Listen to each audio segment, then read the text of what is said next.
Let's look at rankings. When you see a ranking, ask what criteria were used to determine this ranking, and do these criteria accurately measure quality? For example, what criteria would you use to determine the best law schools in America? Go ahead, stop the video, and think for a minute or two about what criteria you would use to do this. Every year, U.S. News & World Report comes out with their rankings of the best colleges, the best medical schools, the best law schools, etc. Here are their 2014 rankings for the best law schools: Yale University, Harvard, Stanford, Columbia, University of Chicago, NYU, Penn, the usual suspects. Here are the criteria that they use to determine these rankings. Quality assessment, 40% of the score; selectivity, 25%. Placement success is 20%, and faculty resources is 15%. Let's go over these one by one. Quality assessment.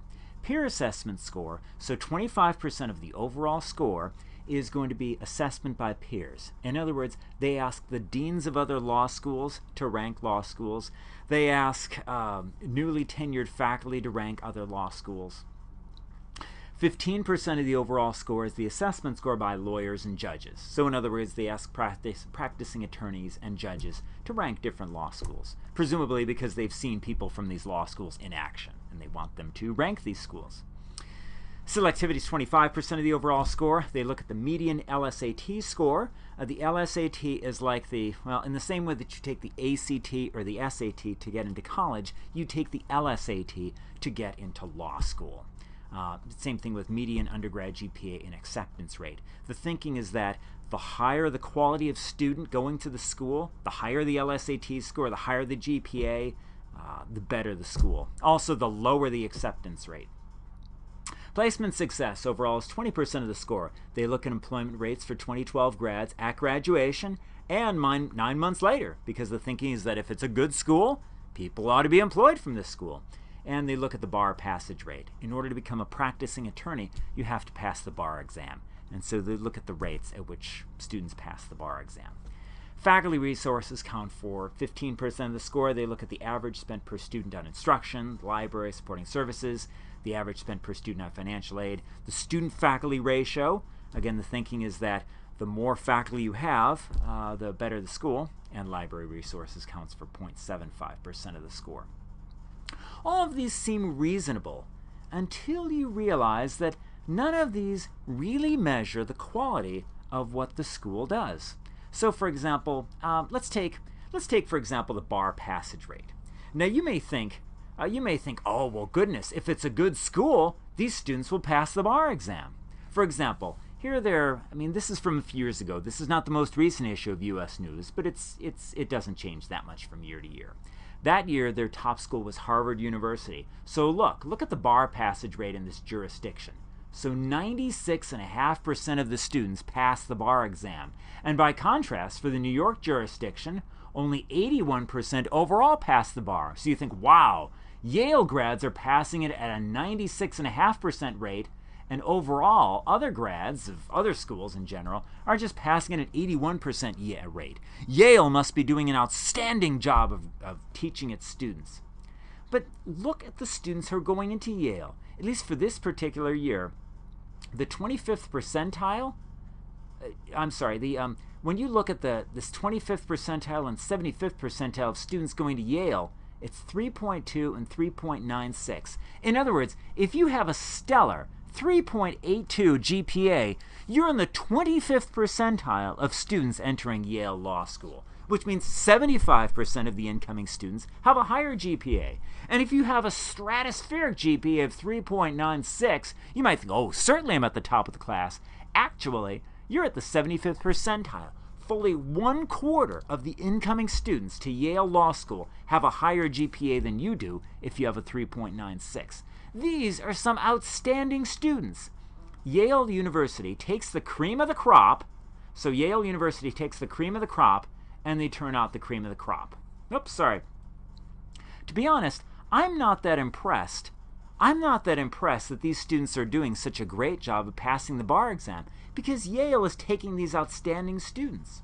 In fact, if you look at a lot of these measures, the employment rates, the bar passage rate, big deal. Yale started out with the top students in the nation, and they're turning out the top lawyers. That's not so impressive. Do you know what would really be impressive? If you take students who aren't so great and turn out good lawyers. So for example, let's look at this. Let's compare Yale and Cornell University. They're in the same jurisdiction. They're both in the New York jurisdiction, and overall only 81% of the students in that jurisdiction pass the bar exam. But notice, at Cornell, 99.2% of the grads pass the bar exam, whereas at Yale, 96.5% pass the bar exam. 96.5%. And Cornell is not starting off with students who are good.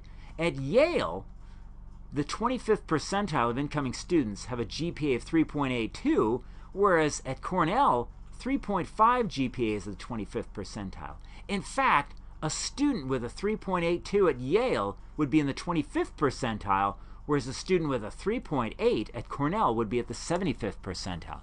In other words, Cornell is taking students who aren't as good and turning out students who do a better job of passing the bar exam. And these students actually have higher employment rates, if you'll notice.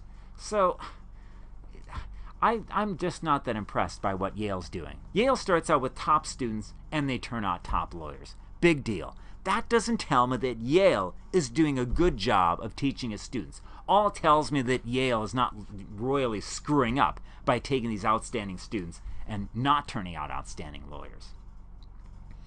Now, you could look at these other criteria in the same way. The acceptance rate, okay, so 8% of the students, at least in this particular year, 8% of the students who applied to Yale got in. That doesn't mean that Yale's doing a good job of teaching its students. It means that Yale's a prestigious school and Yale has a good reputation, but that doesn't really mean that they're doing such a great job of teaching their students. Now, you may think, oh, well, peer assessment score and assessment score by lawyers and judges, they have a good reputation. Certainly we can tell that they're doing an outstanding job of teaching their students based on that. Well, not really. Here's what one college president said about, not about the best law school survey, but about the best colleges survey. This is S. Georgia Nugent, who is the president of Kenyon College in Ohio. As a new college president, I learned last year that I would be taxed with responsibility of completing the academic reputation survey called the peer assessment from U.S. News and World Report. Should college X receive a higher rating than college Y? Unless I've actually studied both institutions, been on both campuses, met students, graduates, and faculty from both colleges, how could I possibly make that comparison? The fact of the matter is, these deans, these professors are focused on their own institution. They're not going to be able to pay that much attention to what other institutions are doing or how good their graduates are. Albert Einstein was said to have a poster on his wall. Not everything that counts can be counted, and not everything that can be counted counts.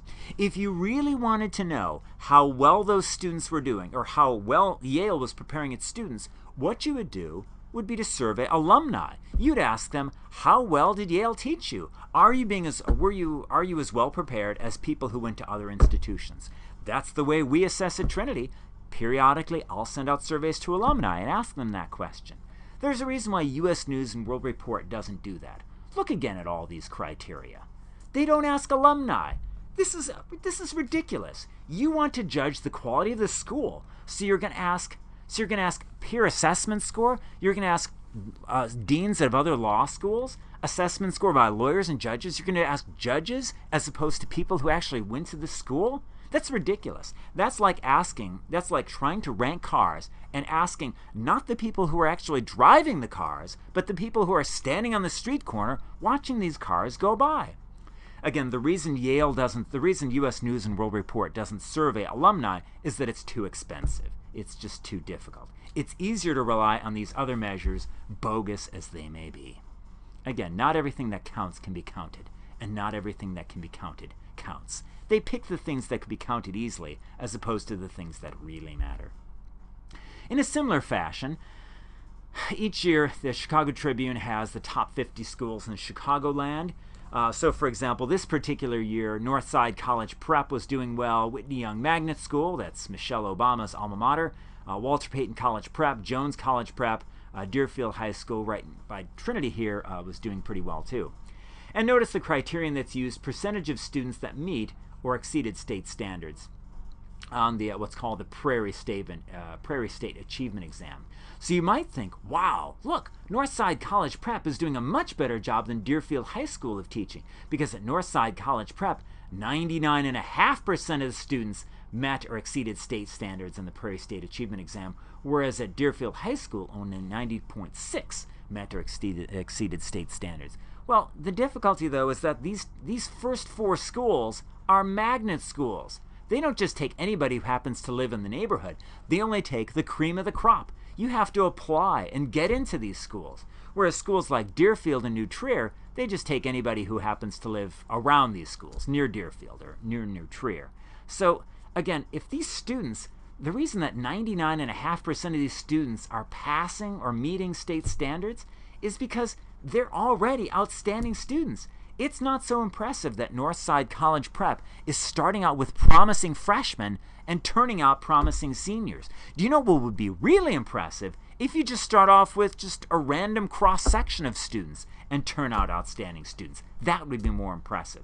So in that sense, I mean, Deerfield and New Trier are doing a better job than those first 4 schools, which are magnet schools. The moral of the story is, when you see criteria, when you see rankings, you need to ask what criteria were used to generate those rankings and if those criteria are valid. Usually, to be honest with you, those criteria are bogus.